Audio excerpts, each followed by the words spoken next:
नमस्कार, जय शिवराय मित्रांनो मी आता चाललोय माझ्या महंकाळेश्वर या गावी आणि महंकाळेश्वरला पारे असं गाव आहे आणि पारे गावी आता दरगोबा जे माझ्या घरचं देव आहे, कुलदैवत आहे, त्या कुलदैवतला भेटण्यासाठी आम्ही चाललोय।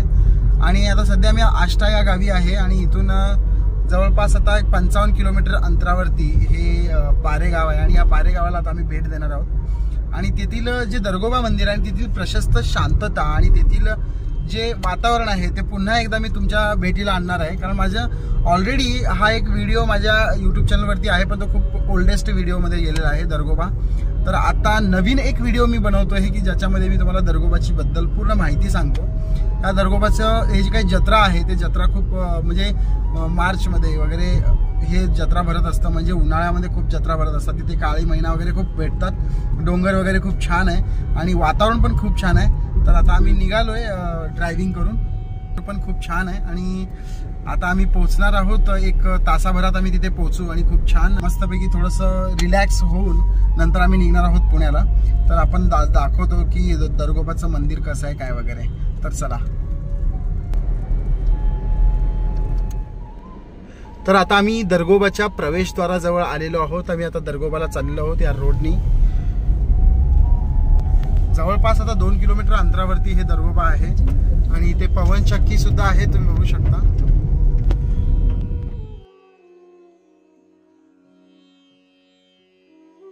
फायनली आम्ही दरगोबाच्या मंदिराजवळ पोहोचलेलो आहोत। हे बघू शकता तुम्ही, येथील नदी आणि येथील वातावरण कसं आहे ते सर्व खूप छान वाटतं इथे। तर हे आहे दरगोबाचं मंदिर, तुम्ही पाहू शकता। इथून हे दरगोबाचं देऊळ आहे आणि इथून हे डोंगर माथ्यावरती आपल्या दरगोबाचं प्रसिद्ध असं देवस्थान तुम्हाला इथं पाहायला भेटतं। सध्या हा खूप वरती आहे आणि ह्या प्रसिद्ध देवस्थानाच्या जवळ तुम्ही इथून दर्शन घेऊ शकता। सध्या आता आम्ही खालून इथून हे व्हिडिओ शूट करतोय। तर खूप लांब आहे ते, तो जवळपास 700-800 पायऱ्या आहेत आणि हे दरगोबाचं चिलाबाई आणि मीताबाई असे दोन इथं आणि हे दरगोबांचं मंदिर तुम्हाला इथे भेटेल। त्या महंकाळेश्वरच्या मंदिराजवळ इथे महंकाळेश्वर मल्टीपर्पज हॉल पण आहे, देवस्थान मंडळ पारे आहे आणि खूप छान असं मंदिर आहे। आजूबाजूला नदी आहे, खूप छान आहे, बोटिंग पण तुम्ही करू शकता। तर आता तुम्ही पाहू शकता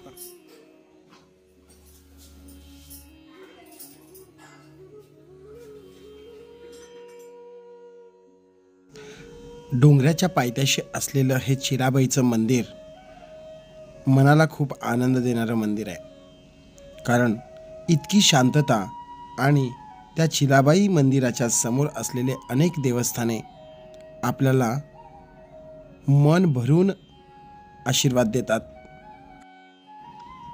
दरगोबाच्या पायथ्याशी असलेलं हे सुंदर मंदिर आणि येथील असलेला नजारा तुम्ही अनुभवू शकता।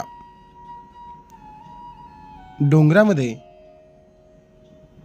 डोंगर माथ्यावरती श्री दरगोबाचे देवस्थान आहे।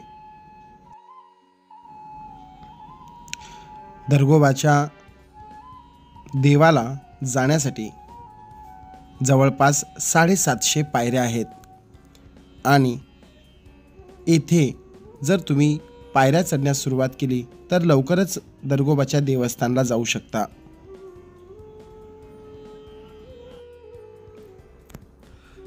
दरगोबा याला महंकाळेश्वर असेही म्हणतात आणि हा घोड्यावरचा देव आहे। आधी घनदाट जंगलामध्ये हा या जंगलातूनच पार झाला। दरगोबाच्या मंदिराला आता हे पायऱ्या चढून आम्ही जातोय। आत्ताच आम्ही चिलाबाई म्हणजे दरगोबाची बहीण हिचं दर्शन घेतलं आणि आता निघतोय दरगोबाच्या मंदिराला। इथे 400-500 पायऱ्या आहेत, ते चढून आम्हाला जायचं आहे। जवळपास आम्ही आता अर्धन वाटेमध्ये आलेलो आहे आणि त्याच्यानंतर आम्ही आता दरगोबाचं दर्शन घेणार आहे। दरगोबा मंदिरामध्ये पोहोचल्यानंतर आजूबाजूचा सभोवतालचा परिसर पाहून तुम्हाला खूप छान वाटेल। सांगली जिल्ह्यातील विटा तालुका आणि इथे आष्टा असे एक गाव आहे आणि या पारे गावाच्या जवळ हे मंदिर आणि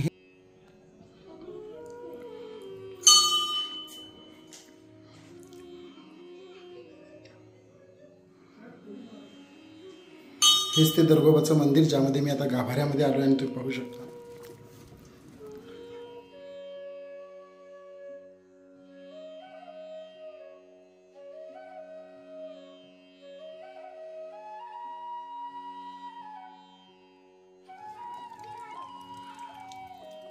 तर इथे नंदी आहे. नंदीच्या जवळच इथं दरगोबाचं छोटंसं मंदिर आहे या डोंगरावरती. आणि खाली तुम्ही पाहू शकता तर सुंदर असं पाण्याचा झरा आणि पाणी नदी आहे. इथे मस्त बोट वगैरे सर्व काही आहे. आणि इथं चिलाबाईचं मंदिर आहे. त्याचबरोबर इथं थोड्याच अंतरावरती इथं मीताबाईचं सुद्धा मंदिर आहे. आणि दरगोबाचं प्रसन्न अशी मंदिर तुम्ही इथे पाहू शकता. मीताबाईचं मंदिर पण तुम्हाला इथं दिसेल. या ठिकाणी मीताबाईचं मंदिर आहे आणि याच ठिकाणी चिलाबाईचं मंदिर आहे. बहिणीला जास्त मान मिळत असल्याने मीताबाई ही रुसून इथे गेलेली आहे. आणि दरगोबाचं मुख्य मंदिर दरगोबाचं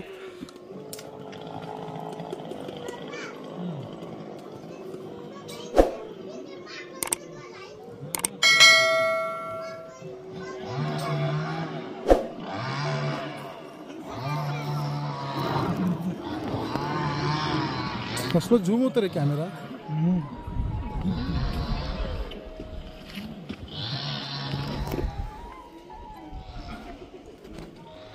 आम्ही दरगोबाचं मंदिराचं दर्शन घेऊन आता खाली आलेलो आहोत आणि आता चाललोय आम्ही मीताबाईला.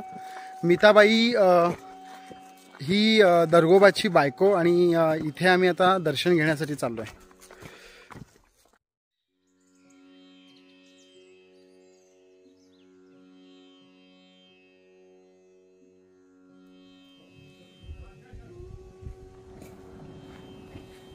शिवमंदिर सुद्धा इथं आहे. तर आम्ही इथे मीताबाईच्या मंदिराला आलोय. मीताबाई ही दरगोबाची बायको आणि इथे मान आहे मीताबाईंचा सुद्धा. तर हे दरगोबाच्या मंदिरापासून मीताबाईचं हे मंदिर आहे. आणि इथे तुम्ही नारळ वगैरे फोडू शकता. मीताबाई मंदिर. तर चिलाबाई ही बहीण आहे आणि मीताबाई ही बायको आहे. तर बहिणीला जास्त मान मिळत असल्याने मीताबाईचं मंदिर इतक्या लांब असते. बाजूला शांत अशी नदी आहे आणि या नदीच्या पायथ्याशीच हे मंदिर वसलेलं आहे. खूप सुंदर असं मनमोहक दृश्य तुम्ही इथून पाहू शकता. येथील आख्यायिका काय सांगते हे सर्व गोष्टी आपण येथील पुजारींना विचारणारच आहोत. शिवाय इथे पावसाळा आणि हिवाळ्याच्या वेळेस खूप सुंदर आणि प्रशस्त असं जागा आहे जे तुम्ही इथे देवदर्शनाला येऊ शकता. अनेक लोक इथे विश्रांतीसुद्धा करत आहेत. आपल्यासोबत आहेत दरगोबाचे पुजारी सुद्धा. त्या पुजारींना आपण विचारणार आहोत की येथील म्हणजे ह्या दरगोबा मंदिराचं इतिहास काय सांगतोय किंवा येथील काय कसं काय आहे. चिलाबाईचं मंदिर कसं आहे, मीताबाईचं मंदिर कसं आणि मीताबाईचं मंदिर एवढं लांब कसं काय आहे, ह्या सर्व गोष्टी आता आपल्याला ह्या आजी सांगतील. आजी नमस्कार. तुमचं नाव? माझं नाव शकुंतला लक्ष्मण पुजारी. शकुंतला लक्ष्मण पुजारी आपल्यासोबत आहे. तर आम्हाला ना या दरगोबाच्या मंदिराबद्दल थोडीशी माहिती आहे. कसं आहे मंदिराचं तुम्हाला सांगू का. कासार समाजाने आमच्या समाजाने लोकांनी एका भक्ताने अशी भक्ती करून उज्जैनने केली आहे की 12 वर्ष त्यांनी उज्जैनला भक्ती केलेली आहे. काय काय वेळेला त्यासनी एवढं संकट आलंय त्यावेळेला तिने असं नदी जर भिजली तर नदीवर घोंगडं टाकलंय आणि घोंगड्यावरनं ती देवळ टाकलेलं आहे. पण तिने बरोबर भक्ती केलेली आहे. त्यांच्यावर तिने पारा त्या लोकांनी ठेवला तरी पण तो पुजारी गावला नाही. गावला नाही म्हणल्यानंतर 12 वर्ष पूर्ण झाली. मंकाळेश्वर काय बोललं, महाराज तुम्ही 12 वर्षाची तपश्चर्या माझी केली, फक्त आता तुम्हाला काय पाहिजे, तुम्ही त्या लांब माझ्यासाठी येत आहे, काय पाहिजे म्हणल्यानंतर महाराज म्हणला तुम्ही देणार का, मी मागेल ती देणार की म्हणला. का देणार नाही, तू माझ्यासाठी जाऊ म्हणजे मी का धावणार नाही तुझ्यासाठी, धावणार नाही म्हणल्यानंतर म्हणला द्या वचन मला.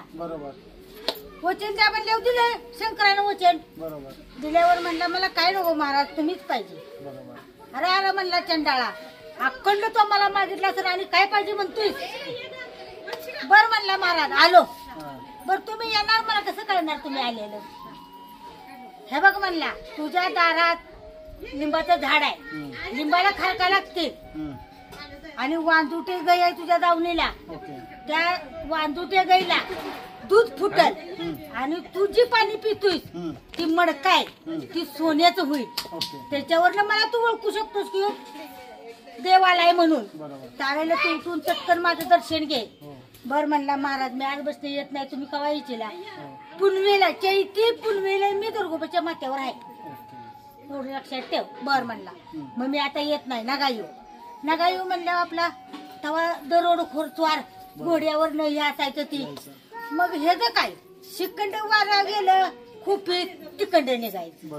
बायकू पात्राला शिवाय जागा नाही असं तुझ्या अंगावर पाताळ. या स्वार 5 वर्षाचं. मग त्यात ती झोपायची. ती आलं महाराज पुनवेला सांगितलेले टिपणाला. आल्यानंतर त्याला काय वाटलं की आलं स्वार घोड्यावरनं. काय नाही म्हणला माझ्या बसणं ही माझी बायका पोरं. मी म्हणला एका दगडाची सेवा करतो, काय आहे माझ्यापाशी, नगावं मला मारू, नगावं मारू. उठ उठ म्हणला, लय जोरात भूक लागली मार तू कशाला तुला. म्हणला काय आहे माझ्यापाशी. एवढ्या म्हणला गाडी या जुंधळीच्या कानी असतील बघा, कर म्हणला लवकर. कर म्हणल्यानंतर तिने काय केलं, त्या कन्या बायकोला आपल्या शिजवायला लावली. जा म्हणला तिथं म्हणला खारकाचं झाड आहे, ते खारका गोळा करून घेऊन. नाही म्हणला लिंबाचं झाड आहे, लिंबुडी आहे. नाही म्हणला खारका आहे ती. मग पक्का गेला तर खारका म्हणलं खारका ते खिचडी केली तर मी खाणार कशावर, दूध नको का मला. गई आहे की माग धार काढून आणजा खाय म्हणला. माझी चर्चा केल्यावर तुम्ही अहो माझी वांजुटी गई जा म्हणला. तो उशाला गेला, मडक सोन्याचं झालं. धार काढली निघाली. तसं त्यानं पटकन पाय धरलं. महाराज तुम्ही असं माझी किती छळतायचा म्हणला. मला तुम्ही एवढी काय माझी छळण्या करताय म्हणला. तुला सांगितली होती का नाही खून म्या. तेव्हा ते दर्शन घडलं. हा मग त्यावेळेला तिने सांगितलं कुठं बसायचं तिथं पात्र बसा, डोंगर आपलाच आहे. मग ती पडेल एक वगळ आहे ती गुटीच्या हातीत बसली. बरोबर तिथं पायाची ठसे आहेत असं पण ऐकलेलं. गुटीच्या ह्याच्यात बसल्यानंतर गुटीची पाण्याची लागली भांडण.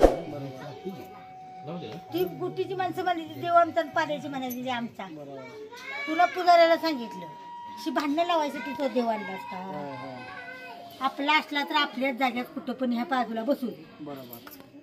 गेला आणि महाराजाकडं. महाराज म्हणला ही भांडणं लावली तुम्ही आल्या असलं काही नको, तुम्हाला माझ्याकडे यायचं असलं तर इथं कुठं पण बसा. मग महाराज तिथनं उठलं आणि इथं आलं. इथं आल्यावर म्हणला मी तुझ्या वतनाला उठलो तर तू माझ्या वतनात अडकलाय, तू रक्ताचा टिळा लावतो म्हणलाय मला 5 वर्षाचा मुलगा कापून. मग पुन्हा इथनं गेलं. बायकोला म्हणलं आवर आम्ही दोघं जाणार देवाला पाणी घालायला.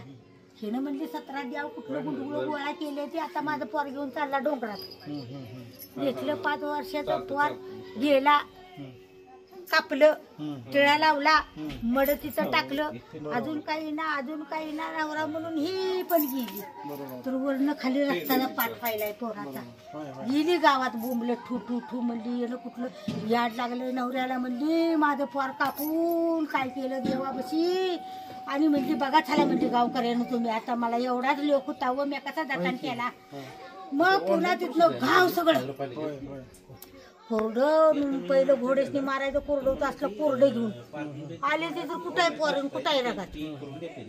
काय म्हणला अहो तुम्ही बायकोच ऐकून आलाय तर मी येडाय का पोटचा गोळा कापायला. हा पोर म्हणला गेलाय करवांद्याला आणि कशाला मी पोर कापते. हे जर म्हणजे काय ऐकू नका ह्या येड्याचं म्हणली. खरोखर म्हणली माझं पोर कापलेलं मी डोळ्यानं बघितलं. थांबा म्हणला मी आता इथं प्रसाद करतोय, तुम्ही पळसाची पानं तोडून आणा आणि प्रसाद खावा आणि मग जावा. पोर येतंय माझं जेवायला. मग हे ना आपली तिथं ते काय लिवडी होती त्यात खीर कच्च घातलं, त्याला डाळ नाही फळ नाही काय नाही, शिजली राट खीर. आले गावकऱ्यांनी एवढी प्रसाद दिला. वाढलं म्हणला मारा पोरा, तिला सांगा म्हणलं पोराला हात मारायला. पूर्ण पोर धुम धुम करवान दिलं. खाली पंक्तीत येऊन बसलो. केवढं महत्व आणि केवढं कष्ट केलं असेल. तुमचे पायप्पा कासार जे आहे त्यांच्या हे पिढी किती आहे? 3री आहे. ही तुमची 3री पिढी आहे का? हे बघा इथं समाज आहे त्यांची. ही समाधी आहे का? तिथं खाली आहे पाक मुजली आता ती आणि पाणी हे पाणी 24 तास असते आता एखादबार आटतं पाक तर एखादबार मग ते मंदिर दिसत असतं. होय पूर्ण महादेवाची पिंड एवढी मोठी आहे बर बर कळलं का हा. पुन्हा ती झालं तिने आणलं सविस्कर केलं गावकऱ्याची पटलं पुन्हा आली बहीण इथं तलावाच्या खाली जाळीच्या शेतात म्हणजे मला येऊन ने मी बहीण आली आहे. दर्गोबाला. हा येऊन ने म्हणला गेल्या गावात म्हणला दुर्गोबाची बहीण आली आणायची वाजत गाजत तिला हा आली सगळी हे बघ म्हणला हा तू दगड गोळा करशील इथं तिथं ठेवशील हा तुझी जर बहीण असली हा. तर तिने उठून पालखीत बसलं तर आम्ही पालखीला खांदा देणार बरोबर. तू आपल्या पाया पूजा बिजा केली हे बघा म्हणला हम्म, मला दिसताय हम्म, या जनतेला तुम्ही दिसत नाही सर बरोबर तू जर बहीण असलीस तर उठून पालखीत बस बरोबर. चटकीने उठली गुंडण पालखीत बसली होय होय. गावकऱ्याने आणली तिथं थापणूक केली पुन्हा बायको आली मग आता पाठीव कोण आलं मागणं तिच्या बहीण आली का बायको आली बायको नंतर आधी बहीण बहीण. म्हणून तिला मानवी आहे हम्म. बायकोला तिकडे बसू ते रुसून बसली आहे ती. बसून बसली लग्न दादा लावाय हो दादा व्हिडिओ चालू आहे. लग्न लावाय गेली हो हो की त्या वगळीच पालखी गेली की दार लावून ह्यात बसायची बरोबर बरोबर. बसे ना का म्हणायचा दारावर मानकरी अक्षदा टाकायची ती पालखी घेऊन परत पुन्हा मानकरी म्हणले ते दारावर का टाकायचे म्हणून दार मोडले होय होय. मग आता लग्न डायरेक्ट होते एवढं महात्मा आहे एवढं सासू मला सांगितलं माझ्या ध्यानात ठेवलं मी तुम्हाला सांगितलं खूप छान माहिती दिलात तुम्ही कळलं? खरंच खूप खूप छान माहिती दिला. आणि ही तुमची तिसरी पिढी आहे. आता कोण मुलं करतात का पूजा वगैरे? कोणीही करतं तसं काही ओके. नाही आणि मुली पूजा करतो, किती वाजता होते भाऊ इथे? सकाळ करेक्ट 5ला पूजा असते. पहाटे 5 वाजता पूजा असते. आणि संध्याकाळी संध्याकाळी पूजा नाही संध्याकाळी फक्त केलेलं ही निवाद घेऊन जावायचं जर ही निवाद नसले तर आपल्या आणि घरी सकाळचं जावं. जत्रा कधी भरते इथे? चैत्रात चैत्र दांडगी यात्रा असतील चैत्रात म्हणजे कुठल्या महिन्यात असते? चैत्री महिना आला का नाही तुम्ही फोन बिन नाही की आहे की आमच्या सगळं नंबर आहे का नाही तुमच्यापाशी आहे, आहे. मग तुम्ही जून मध्ये येतं ना? जून हा, का जून जुलैमध्ये? मध्ये. थांबा आली जरा कोणी बोलवले हा आली हो. तुम्हाला सांगू का हा. ह्या चैत्र महिन्यात एक असती आणि दसऱ्यात एक असती घट उठल्यावर ओके. एक गावात असती भैरोबाची आणि दर्गोबाची बरं असं आहे ठीक आहे. खूप छान माहिती दिलात तुम्ही. खूप छान आहे. देण्यात हो, हो. चला तुम्हाला देवळातला भांडारा बांधून देते आम्हाला जरा. भंडार. अशा प्रकारे आम्ही दर्शन घेऊन पुन्हा परत निघालो. मित्रांनो, जर तुम्हाला हा व्हिडिओ आवडल्यास व्हिडिओला लाईक शेअर सबस्क्राईब नक्की करा. पुन्हा भेटूया पुढच्या व्हिडिओ. तोपर्यंत धन्यवाद.